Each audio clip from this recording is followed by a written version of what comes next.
पवन धाम की, सतगुरुदेव भगवान की।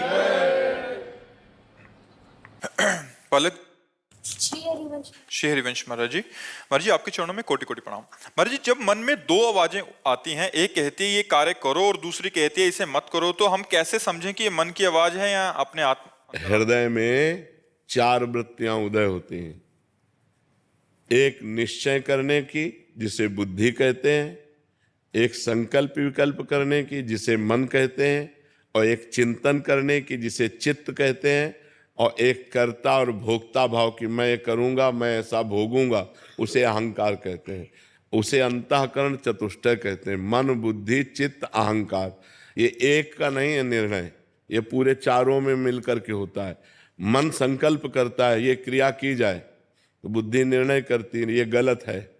अब मन जोर पड़ गया तो बुद्धि को अधीन करके क्रिया करवा लिया। क्रियाओं के साथ ज्ञानेंद्रियां और कर्मेंद्रियां भी लगी हुई है। पूरा जाल बिछा हुआ है। ये किसी एक के द्वारा नहीं होता कि मन करवा लिया।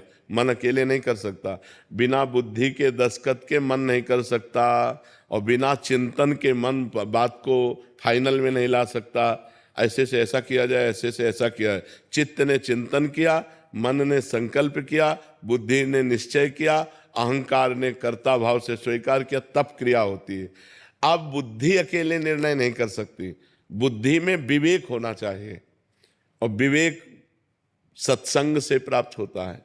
बिन सत्संग विवेक न होई, और राम कृपा बिनु सुलभ न सोई।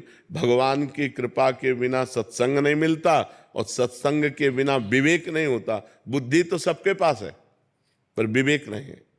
होए विवेक मोह भ्रम भागा, जे ही विवेक होगा नहीं, बिल्कुल ब्रेक ऐसी लगेगी कि 1 इंच भी हमारी शरीर रूपी गाड़ी गलत मार्ग में नहीं जाएगी। तो हमें विवेक उत्पन्न करना है बुद्धि में। बुद्धि तो सबके है, बहुत तीव्र बुद्धि है। छोटे छोटे बच्चों में बड़ी तीव्र बुद्धि है, पर विवेक नहीं है। विवेक ना होने के कारण, सत असत का ज्ञान ना होने के कारण, वो असत क्रियाओं में ही बुद्धि बढ़ती चली जा रही है। तो नाम जप करो, सत्संग सुनो, शास्त्र स्वाध्याय करो, और जो गंदे आचरण जानते हैं कि ये गंदा आचरण है उसका त्याग करो, तब तुम्हारी बुद्धि शुद्ध हो जाएगी। तब तुम्हें पता चलेगा ये मन की मांग है या मेरी मांग है। जो मन की मांग असत है उसे छोड़ दो, और जो अच्छी बात कह रहा है उसकी बात मान लो।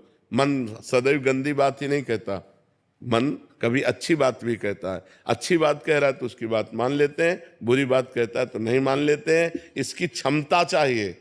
मन ऐसा नहीं कि तुम कह दिया हम नहीं मानते तो छोड़ देगा, नहीं। प्रमथन स्वभाव का तुम्हारे अंदर ऐसा मथेगा कि तुमको वही करना पड़ेगा जो वो चाहेगा, एकदम अशांति पैदा कर देगा। उस समय चाहिए राधा राधा राधा। अगर उस समय नाम जप कर रहे हैं, भगवान को पुकार रहे हैं, तो फिर मन शांत हो जाएगा। और अगर भगवान को नहीं पुकार रहे तो आपका मन असत मार्ग में ले जाकर गिरा ही देगा आपको। भले बाद में आप रो, पश्चाताप करो, पर वो गिरा देगा। इसलिए नाम जप, सत्संग, शास्त्र स्वाध्याय और पवित्र आचरण। आचरणहीन पुरुष विद्वान भी हो तो हमारे यहाँ माना नहीं गया, मान्यता नहीं। रावण बहुत विद्वान था, देखो ना आज भी तांडव स्तोत्र उसका गाया जाता है। अद्वितीय है, जटाटवी गलत ज्वलप प्रवाह पावित स्थले, ये अद्वितीय है उसका रचना। अद्वितीय विद्वान था लेकिन आचरणहीन था, भ्रष्ट आचरण वाला था। इसलिए हमारे यहाँ चरित्र की पूजा की गई।